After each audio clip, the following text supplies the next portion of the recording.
Hola. Bueno, siguiendo con lo que era rotación de cultivos, veníamos hablando que la situación prácticamente común en las áreas de agricultura extensiva en Paraguay es la alternancia, no rotación, de soja, maíz, safriña, soja, zafra y soja safriña. Aquí vemos que a nivel de exigencia nutricional, el maíz es altamente eh, responde bastante a la fertilización nitrogenada, y la soja, al ser leguminosa, produce y acumula en el suelo, tanto para su uso como para cultivos posteriores, de nitrógeno por simbiosis microbiana, bacteriana. En generación de rastrojos, en el maíz es mínima la generación de rastrojo en kilos por hectárea. Inclusive en la soja tenemos mayor generación de rastrojo. Ahora, el trigo es muy interesante, deja una buena cobertura y un rastrojo de muy buena calidad de relación carbono-nitrógeno. El girasol no genera mucha cobertura, deja muchos claros también en el tema de malezas. La canola, mínima generación de, de cobertura. Y así, lo que también nos lleva el manejo, cuando hablamos del concepto general de manejo integrado de malezas, el hablar de rotación nos da la posibilidad de utilización de un control químico diferenciado con relación a las malezas. Los herbicidas que iremos a utilizar en soja no son los mismos que vamos a usar en maíz, y los que vamos a usar en maíz no son los mismos que vamos a usar en trigo, en canola y así también en el girasol. Por ahí viene también la lógica de esto, analizarlo de forma sistemática, y como una de las patas eh, de estrategias de control, de manejo y control de malezas, está la rotación de cultivos. Aquí también tenemos que hacer una salvedad que eh, nosotros podemos estar sembrando la soja en el mes de septiembre y pueden ser un sinnúmero de variedades, ¿verdad? Otras variedades se adaptan mucho mejor a fin de septiembre, otras se adaptan mucho mejor a inicio de octubre, y muchas se adaptan muy bien a la safriña, que en la safriña sabemos que se acorta el ciclo por también ir cayendo el fotoperiodo. Ahí, en esta situación, vemos que tanto la decisión del momento de siembra como de la variedad, la población, todo tiene que ver con el control cultural. Y dicho sea de paso, lo que es la rotación de cultivos. Así también, si vamos al trigo, tenemos trigo eh, de ciclo medio, de ciclo precoz y súper precoz, que de acuerdo al momento de la siembra, podemos estar sembrando en el mes de abril como en el mes de mayo. La población final va a determinar cuántas espigas voy a tener por metro cuadrado, lo cual va a determinar el rendimiento. Y eso también tiene que ver con la generación posterior de cobertura vegetal en forma de rastrojo, ¿sí? Va lo mismo para el maíz. El maíz, tenemos en el mercado híbridos simples, híbridos dobles, híbridos triples. Dentro de cada uno de ellos otra vez tenemos ciclos diferentes. Podemos tener un híbrido simple con 3 variantes, de ciclo medio, de ciclo precoz y de ciclo súper precoz. Y así también esas 3 variantes dentro otra vez de cada una de las tecnologías de producción del híbrido. Y otra vez, cada híbrido tiene su ideal de población de acuerdo a la fecha de siembra, si esto es en zafra o si esto es en safriña. Otra vez, si es dentro de safriña, sí o sí necesitamos mayor población si es que hacemos la siembra en el mes de enero, febrero, y cada vez menos población cuando hacemos ya entrado fin de febrero, marzo. ¿Ok?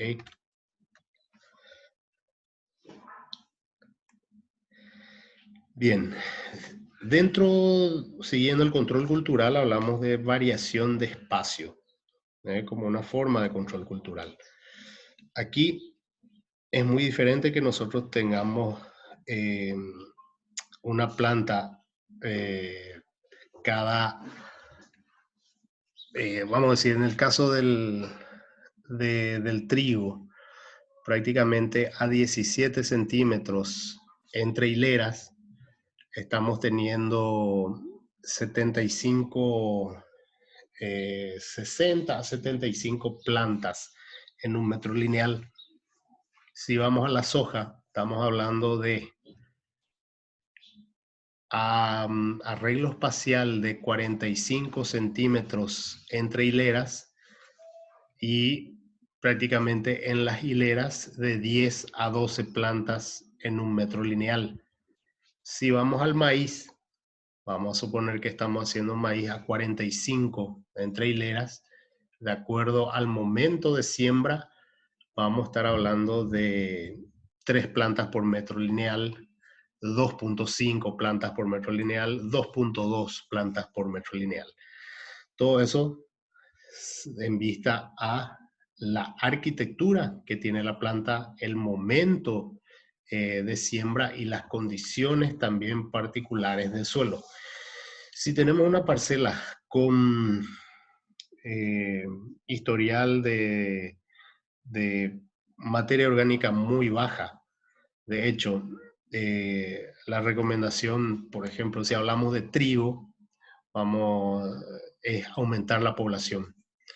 En lugar de tener 60 plantas por metro lineal, vamos a 62, 72, por ejemplo, 72 plantas por metro lineal. ¿Por qué? Porque al tener baja materia orgánica, la descomposición de la materia orgánica finalmente genera nitrógeno. Y en baja con cantidades bajas de nitrógeno disponible en el suelo, la planta de trigo macolla mucho menos. Por consiguiente, si tenemos menos macollos por planta, vamos a tener menos espigas por planta. Entonces, ¿cómo compensamos la menor cantidad de espigas por planta? Aumentando la cantidad de semilla por metro lineal, lo cual nos va a llevar también a un aumento de cantidad de semillas en kilos por hectárea. Bien, cuando reducimos las entrelíneas, esto no es que podemos hacer en todos los cultivos. ¿Cuál es el objetivo? De tener y conocerle a las malezas, aquellas que necesitan más requerimiento de radiación, en las cuales vamos a ver que un sombreamiento más temprano con relación al cultivo sombreando a la maleza hace que ella esté con una interferencia y se genere un mayor potencial de desarrollo para el cultivo comercial. Ahora, les venía hablando, aquí también cita Balvinot y Fleck en el 2005, que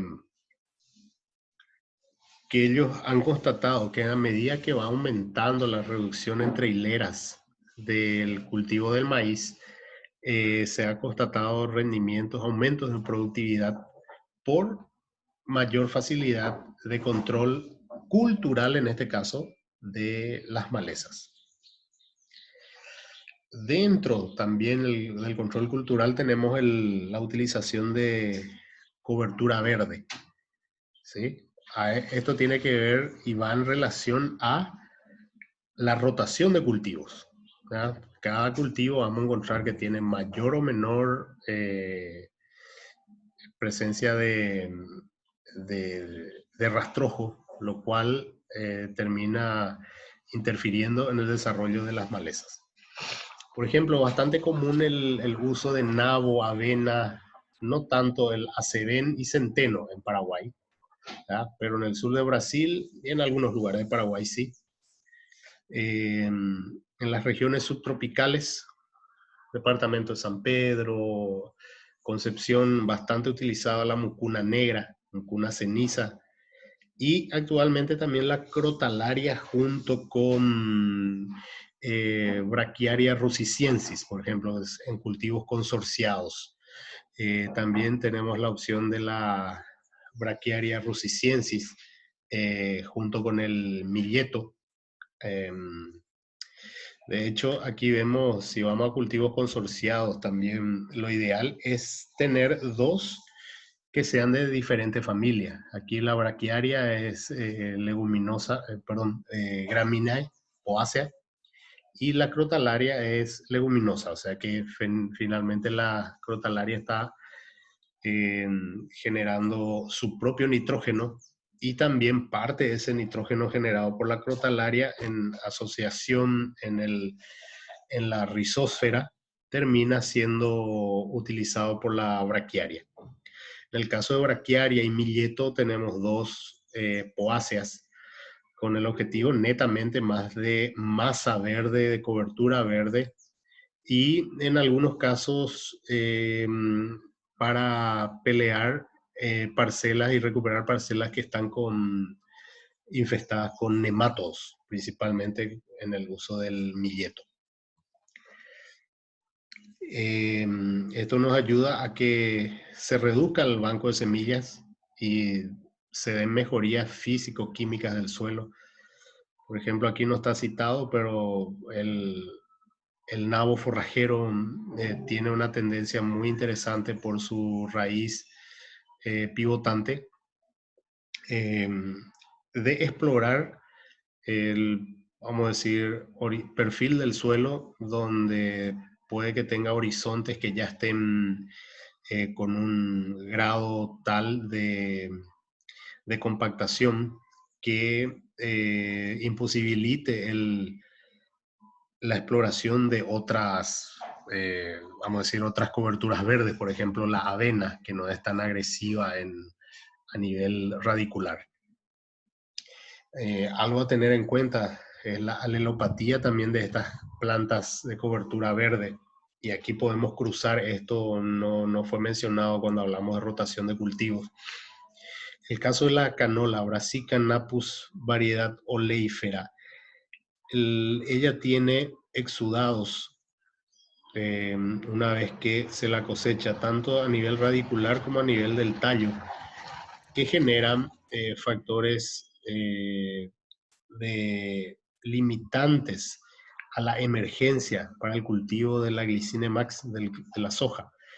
Por consiguiente, también es muy necesario conocer toda la dinámica de la alelopatía de, de la posible cobertura verde y no hacer la cobertura verde por hacer, porque allá al final lo que nosotros buscamos, si bien en coberturas verdes es un mejor manejo y control cultural, en este caso de maleza, pero nuestro objetivo comercial es justamente el cultivo.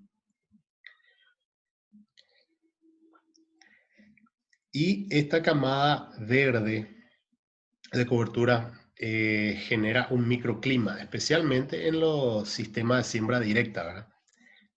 Lo cual activa la microbiota del suelo. En algunos casos deteriora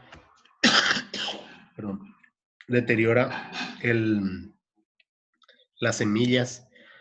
En otros casos, motiva la germinación de semillas. Otras pierden vitalidad, otras les es mucho más fácil de terminar germinando en esa condición de cobertura verde. O sea que hay varias condicionantes en esta situación.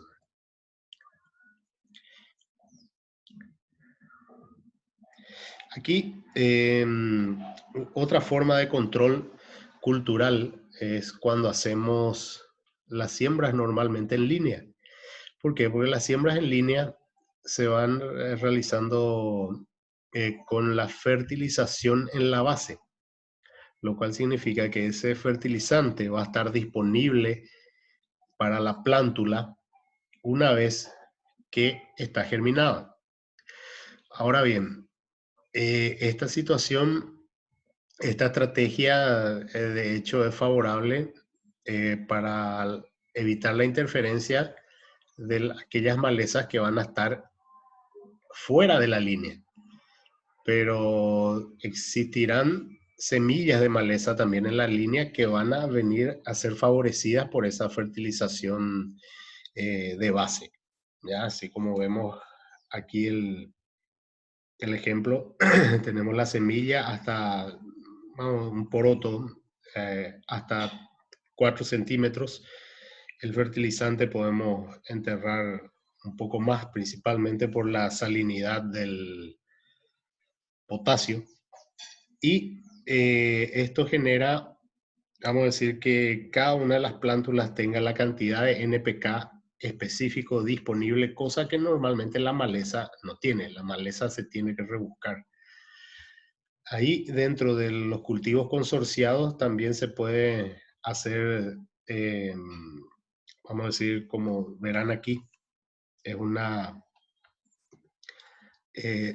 situación en la que en este espacio prácticamente no se ha fertilizado y probablemente sea una condición en lugares un poco más áridos por los cuales no tenemos presencia de maleza, pero si esto hacemos en condiciones de Paraguay, aquí entre líneas sí o sí vamos a tener malezas.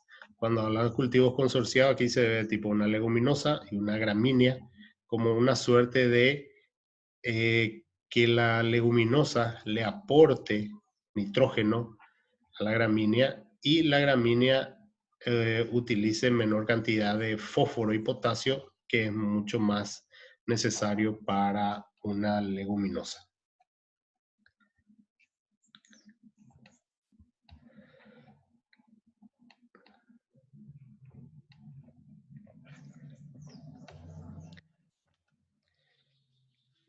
Siguiendo, ya empezamos a hablar del control mecánico.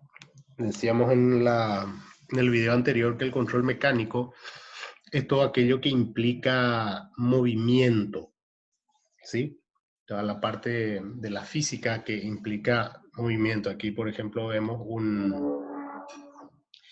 es una escarificación que se hace un manejo de malezas entre la línea.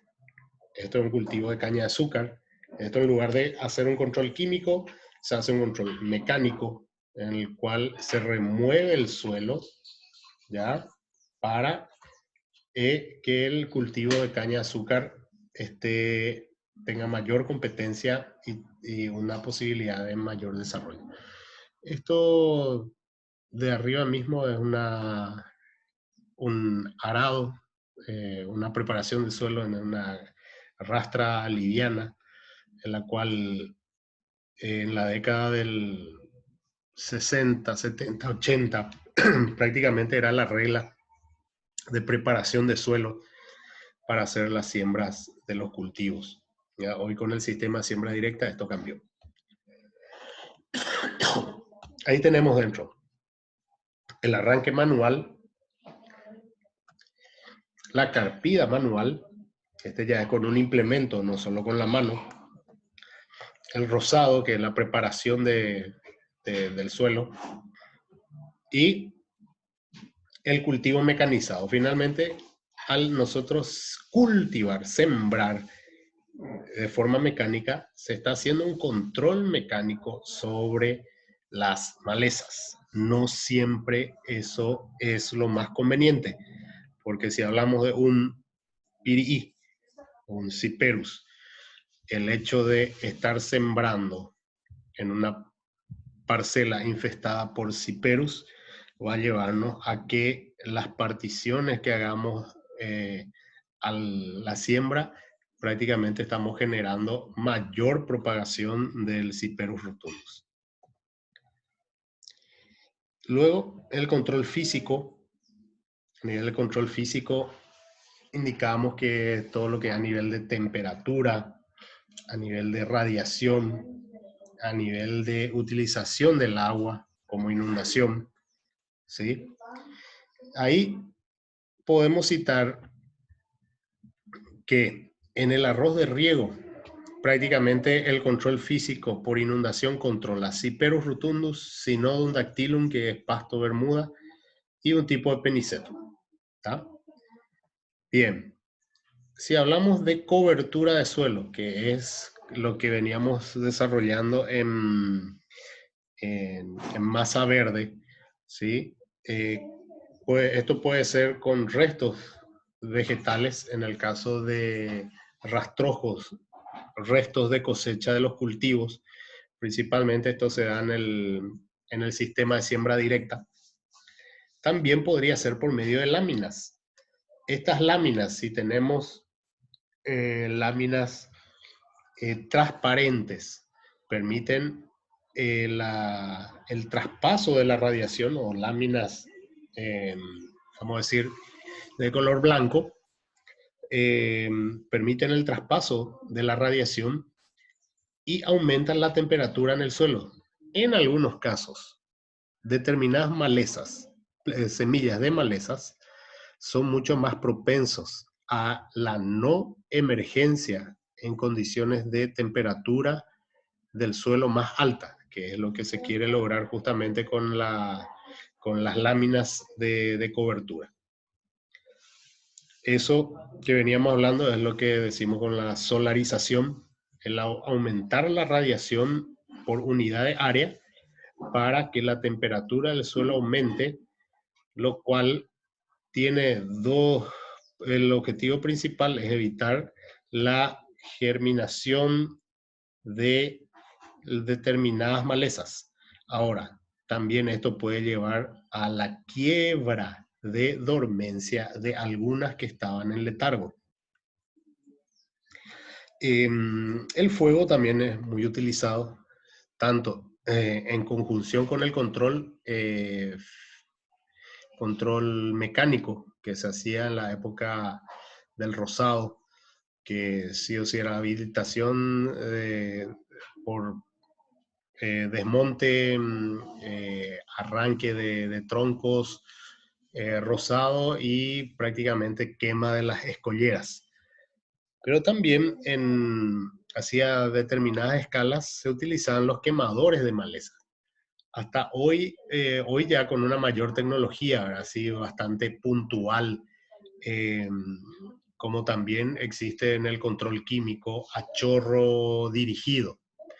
Existían los quemadores de malezas que hasta la década del 70 venían siendo utilizados y que eran aparatos que, como el petróleo no era tan caro, se podía utilizar. Después vino la crisis del petróleo en la década del 70, y lo cual llevó a que los combustibles fósiles sean secundarios, ¿verdad?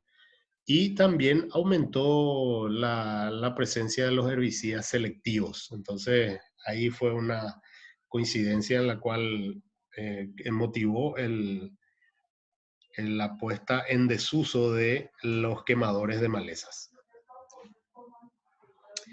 En esa situación, va un ejemplo ahí, que la temperatura necesaria para matar las malezas va entre 55, o sea, la parte foliar va entre 55 a 94 grados centígrados. y la velocidad de ese lanzallamas debería estar por lo de 1 a 4 kilómetros por hora.